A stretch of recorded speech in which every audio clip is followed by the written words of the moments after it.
Hi guys, কি খবৰ তোমালোকৰ? ভালনে? মোৰ খবৰো ভাল। এইটো চাওক, আমাৰ ইফালে আজি মাখিৰ মিটিং হৈছে। আলচিয়া এনেকুৱা পৰে মাখি, আৰু কি ক'ম আৰু বাবা, এইবিলাক চাচোন চা।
যি মাখিৰ অত্যাচাৰ হৈছে ৰে বাবা আমাৰ এই গাঁৱত। একটু কেনেকুৱা ৰাখিব লাগে এইটোও নাজানে, আৰু কি ক'ম আৰু।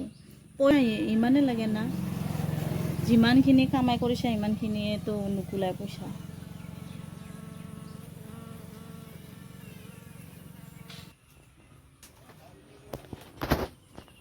চাচোন চা, এনেকৈ যদি থুবৰা লাগি আহি থাকে না, মাখিয়ে মানুহ খাব আহে, এনেকুৱাহে লাগে।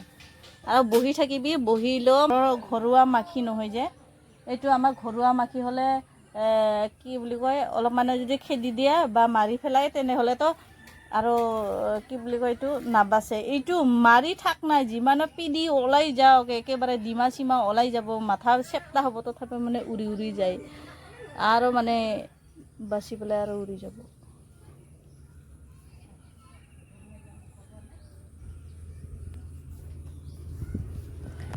এইটো হ'ল আমাৰ